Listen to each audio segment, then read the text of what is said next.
So I was gonna upload this video, earlier, but I forgot about it and it went around my head, but I'm uploading it now. So the question over the past couple of days, past couple hours, have been, why did Jimmy turn on Jey? It doesn't make sense.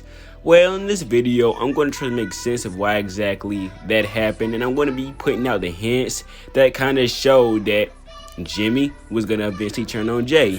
You might not have realized it, but the hints were definitely there.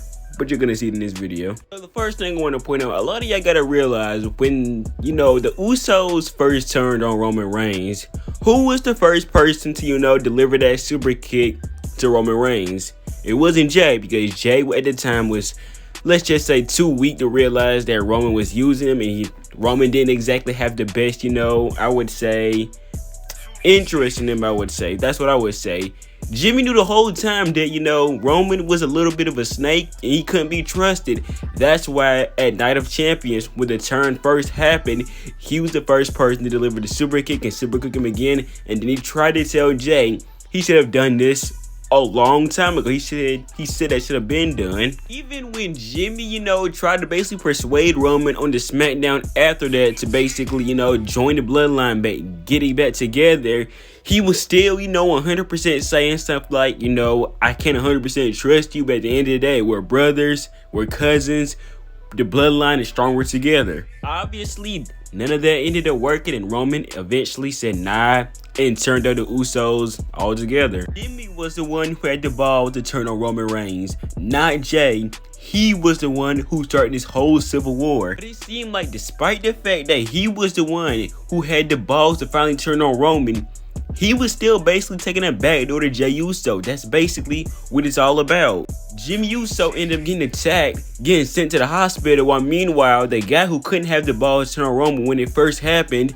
Jey Uso was the one getting all the spotlight. He was the one facing Roman Reigns at Summerslam. He was the one getting a shot at the Undisputed title, not the one who had the balls to finally stand up to Roman Reigns and kick him in the face. So basically, while a lot of people might not liking it, and it's maybe cliche to some of you guys, all of this is going to be centered around basically the jealousy of Jimmy Uso and basically Jey Uso stealing the spotlight that should have been towards his way. And if you watch that promo that Jey had a couple weeks ago prior to SummerSlam, when he was talking about Jey and you thought he was about to turn on him, he basically pointed out all the things he did without Jimmy.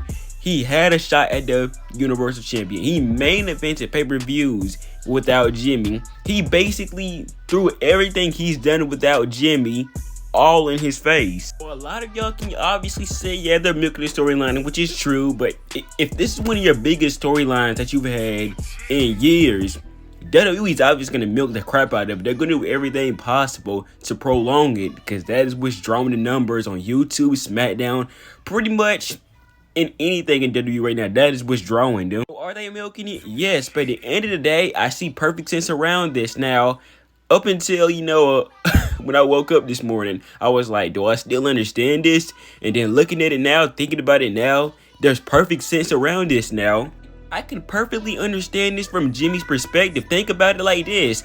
Like I said, he had the balls to turn on Roman, and like I said, the fact that Jey got a title shot after this guy got the crap beat out of him, got put into an ambulance, you think he's not gonna feel some type of way about that? He got a title shot at his brother's expense by getting beat up. That's exactly what happened. A few more, hints you could point out, but I might be dragging, and there's a way more hints you could point out. During the whole Sami Zayn and Jey Uso thing, he was a little jealous about the relationship between Jey and Sami. Now, obviously, in the end, Jey ended up siding with his brother, but the hints were there how Jimmy was acting during that whole situation. Paul Heyman even pointed this out a couple weeks ago. He basically said Jey was always Roman's right-hand man, and that made Jimmy Uso jealous because he was always the right-hand man behind Roman. He was always that guy Roman counted on, and that made Jimmy Uso jealous that he was never that guy. He was never seen as that right-hand man for Roman. He just always seemed like Jey Uso's brother.